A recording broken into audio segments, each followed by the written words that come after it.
Welcome back. Okay, so some news of the day for all you fine people. Just simple one news item, and this is the way that the news used to be done back in the day, and we're back. So Pete DeBoer has been fired by the Vegas Golden Knights. The timing's odd, right? So they didn't fire him right at the end of the regular season when they failed to make the playoffs. We wait until the day after the New York Rangers, coached by Gerard Gallant, make it into the second round. And of course, Ryan Reeves prominent in a lot of the stuff we saw from them yesterday.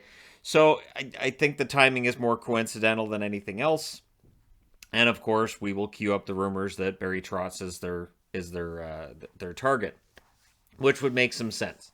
I've talked about how the Vegas Golden Knights have targeted players, whether it's Petrangelo, whether it's Eichel. Obviously, when they brought in Leonard, they then had to move on from Fleury, and they always seem to be searching for the new, flavor of the month, as it were, with the Vegas Golden Knights. And maybe that'll be the case with Coach too. Maybe Barry Trotz is that new person they figure, all right, this can fix everything. So we'll see whether or not that happens or if they have some other plan in place. I wouldn't be surprised if they had a new coach lined up not too long from now.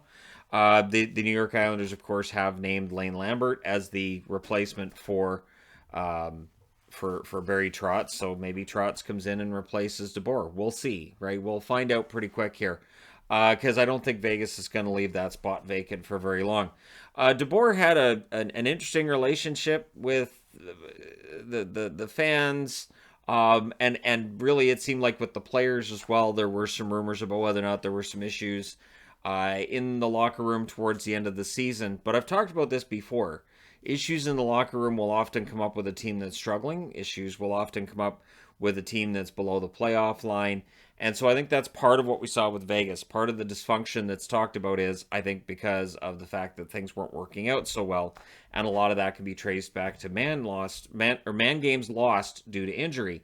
The interesting part being that we heard a couple weeks before the season was over that Vegas was leaning towards not making any big changes, which would have included coach and general manager, because they understood that injuries were what a big part of what caused the season to fall apart. And I mean, it's not everything. Like, it's obviously there are other factors as well. But seeing DeBoer being fired, it does make me wonder if there might be other changes with Vegas. What do you do with your assistant coaches? Who else goes? That kind of thing. And who do you bring in? And so Barry Trotz's name's going to be out there. It is very likely that that'll be the rumor. Of course, since Trotz was fired by the Islanders, every fan base wants him as their coach. Minus Vancouver, where, of course, Boudreau said he's coming back now to coach the Canucks again next year. But hey, we'll see what happens with Trotz, and we'll see if he does, in fact, end up with the Vegas Golden Knights. Let me know your prediction in the comment section below, as always. Don't forget to hit like and subscribe. If you're browsing your way through, you just happened upon this video. And hey, thank you guys so much for watching. And as I said, it'll be an interesting offseason for the Vegas Golden Knights. Here we are. I will talk to you again soon.